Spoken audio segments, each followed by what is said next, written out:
नमस्कार मेरे प्रिय विद्यार्थियों। तो कल के कक्षा में हमने देखा था कि माधवराव सप्रे का लिखा हुआ योग्यता और व्यवसाय का चुनाव, तो इसका एक भाग देखे थे। तो उस भाग में क्या था, हर एक मनुष्य को क्या करना चाहिए, व्यवसाय चुनना चाहिए, उसके शक्तियों के अनुसार क्या करना चाहिए, व्यवसाय को चुनना चाहिए, माधवराव सप्रे ने बताए थे। तो एक निबंध से लिया गया है। तो ये कौन सा एक अंश से लिया गया है, निबंध अंश से लिया गया है। कौन सा, योग्यता और व्यवसाय का चुनाव। तो विद्यार्थियों, माधवराव सप्रे ने युवकों के बारे में बहुत सारे बातें बताए हैं कि युवकों को क्या करना चाहिए, काम करना चाहिए, खाली नहीं बैठना चाहिए, समय का सदुपयोग करना चाहिए। एक कल के अवधि में देखे थे और आज के अवधि में देखते हैं आगे के भाग को। तो विद्यार्थियों देखिए, बहुत से मनुष्य सुख का अर्थ नहीं समझते हैं। कुछ लोग हैं, बहुत सारे लोग हैं, वो सुख का अर्थ नहीं समझते हैं। वे कार्य के अभाव अर्थात आलस्य के साथ समय बिताना सुख समझते हैं। तो कुछ लोगों को, युवकों को पता ही नहीं है कि सुख यानी क्या, सुख यानी क्या उनको पता ही नहीं है। कुछ युवक सोचते हैं, क्या सोचते हैं, सुख यानी आलस्य, खाली बैठना, काम धंधा व्यवसाय रोजगार पेशा कुछ नहीं करना, जो अपने माता पिता का, जो बुजुर्गों का जो प्रॉपर्टीज रहती है उसके ऊपर चयन करना, मजा करना, यही समझते हैं सुख। लेकिन एक्चुअली वो सुख नहीं है। तो कुछ लोग समझते ही नहीं है, आलस्य को ही सुख समझते हैं। ऐसे कुछ युवक हमारे भारत देश में आज भी है, देखने के लिए मिलते हैं। तो माधवराव सप्रे ये देखकर ही, युवकों को देखकर ही यहाँ पर बता रहे हैं कि कुछ लोग सुख का अर्थ समझते ही नहीं है और कुछ लोग आलस्य को ही, कुछ लोग है नहीं, युवक लोग हैं, वो आलस्य को ही क्या समझते हैं, सुख समझते हैं। बड़ी भारी भूल है ये, बहुत गलतफहमी है ये। क्या आलस्य को सुख समझते हैं ना, मुझे कुछ काम नहीं करना, दिन भर खाली बैठना, टीवी देखना, मजा करना, खेलना कूदना, यही वो क्या समझते हैं, सुख समझते हैं। एक्चुअली ये सुख नहीं है। तो ये भूल कर रहे हैं, ये समझ, जो समझ रहे हैं ना, क्या समझ रहे हैं, आलस ही सुख है, ये समझ रहे हैं, ये भूल है, ये गलती है। तो यहाँ पर इस तरह बता रहे हैं कि कहा जाता है कि उद्योग रहित और कार्यहीन मनुष्यों का मन शैतान का निवास स्थान होता है। मैं कल ही बताई थी, क्या बताई थी, खाली दिमाग शैतान का घर। जो उद्योग रहित रहते हैं, ये जो कार्य नहीं करते हैं या काम धंधा कुछ नहीं करते हैं, नौकरी नहीं करते हैं, जो उद्योग रहित रहते हैं, और उन लोगों का दिमाग कैसा बन जाता है, शैतान का बन जाता है। क्योंकि खाली बैठे बैठे बैठे क्या हो जाते हैं, उनके दिमाग में अलग अलग विचार आ जाते हैं, तो शैतान का घर बन जाता है। तो इसलिए अपने आप को बिजी रखना है। कहाँ पर, अपने काम में, अपने व्यवसाय में। तो आप हमेशा बिजी रहोगे, अपने काम में लगे रहोगे, तो ऐसे जो गलतियां नहीं करोगे, जैसे शैतानों की जैसे बातें विचार नहीं करोगे, तो आपका दिमाग शैतान नहीं बनेगा, क्योंकि आप अपने काम में व्यस्त रहते हो।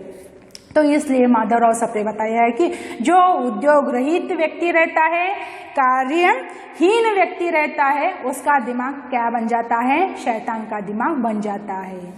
और भारतवर्ष के एक बड़े अधिकारी को यह आज्ञा मिली कि अब तुम्हारे नौकरी के दिन पूरे हो गए। तो यहाँ पर एक उदाहरण बता रहे हैं माधवराव सप्रे, क्या कर रहे हैं, एक उदाहरण बता रहे हैं कि भारत के एक बड़े व्यक्ति को क्या किया, बड़े अधिकारी को, तो एक बड़े अधिकारी को वो काम या उसके एक पेशे में एक उन्नत स्थान पर था और उसका एज होने के बाद रिटायर बोलते हैं, तो रिटायर होने वाला था। तो उसे अधिकारी को यह आज्ञा मिली कि, तो बड़ों से आज्ञा मिली, क्या मिली, अब तुम्हारे नौकरी के दिन पूरे हो गए। जितने दिन तुम्हें काम करना था उतना दिन तुमने काम किया, तुम्हारा काम खत्म हो गया, अब तुम आराम से घर पर बैठो। इस तरह आज्ञा मिलती है, क्योंकि रिटायरमेंट बोलते हैं उसे। तो उस आदमी का रिटायरमेंट हो गया, रिटायर हो गया, तो क्या सोचता है, देखो वो, तुमने ईमानदारी से काम किया। तो ये बड़ा व्यक्ति बोल रहा है, अधिकारी बोल रहा है, इस अधिकारी को बोल रहा है कि काम किया, इसके उपलक्ष्य में तुम्हें पेंशन मिला करेगी। तुमने बहुत ही ईमानदारी से क्या किया है, काम किया है, जॉब किया, तो इसलिए तुम्हें क्या मिलेगा, हर मंथ, तो प्रत्येक महीना तुम्हें क्या मिलेगा, पेंशन मिलेगा, मंथली तुम्हें पैसे मिलेंगे, लेकिन नौकरी पर नहीं आना। इस तरह आज्ञा देते हैं। जब उसे यह आज्ञा मिली तब वह बहुत ही खुश हुआ। जब उसे एक आदमी को क्या मिलता है, आज्ञा मिलती है, आज से तुम्हारी ड्यूटी खत्म हो गई, तुम्हारा क्या हो गया, रिटायरमेंट हो गया, अब तुम घर पर ही रहो लेकिन तुम्हें पेंशन मिल जाएगा। इस तरह बोलने के बाद वो व्यक्ति बहुत ही खुश हो जाता है, क्योंकि काम धंधा कर कर करके बहुत थक गया था और उस धंधे से छुटकारा पाना चाहता था। और इसके उपलक्ष्य में तुम्हें पेंशन मिले करके बोलते हैं। जब उसे ये आज्ञा मिलती है तो बहुत खुश हो जाता है। खुशी इस बात की थी कि उसे अब काम नहीं करना पड़ेगा। वो इतना उतावला, इतना खुशी क्यों मना रहा था, यानी अब उसे काम करना नहीं पड़ेगा, काम से मुक्ति हो गया। तो इसलिए वो क्या करता है, अपने फ्रेंड को एक लेटर लिखता है। देखो आगे क्या करता है, तो काम नहीं करना पड़ेगा इसलिए बहुत खुश हो जाता है। और अब बाकी के दिनों को हम क्या करेंगे, मज़े में दिन काटने लगेंगे, मज़े में ऐश करेंगे और अपने मज़े से अपनी ज़िंदगी बिताएंगे, इस तरह सोचता है। और अपनी खुशी के आवेश में अपने एक मित्र को यह पत्र लिख भेजा। तो बहुत ही भावुक होकर क्या करता है, उसे खुशी का ठिकाना ही नहीं था। बहुत ही खुश हो जाता है कि उसे काम से छुटकारा मिल गया और खाली बैठकर उसे पैसे मिलने वाले थे। अच्छा काम किया था, ईमानदारी से काम किया था, इसलिए उसे पेंशन मिलने वाला था। तो इसलिए क्या करता है, खुशी के मारे अपने मित्र को क्या करता है, एक पत्र लिखता है। तो पत्र में क्या लिखता है, देखो यह पत्र लिख भेजा, अब मैंने दिन भर के झंझटों से छुट्टी पाई। तो पत्र में लिख रहा है, क्या लिख रहा है पत्र में, अपने मित्र को पत्र लिखा है उसमें, अब मैंने दिन भर के झंझटों से छुटकारा पाई। जो काम करने का तनाव रहता है उस तनाव से मैं मुक्ति पा गया।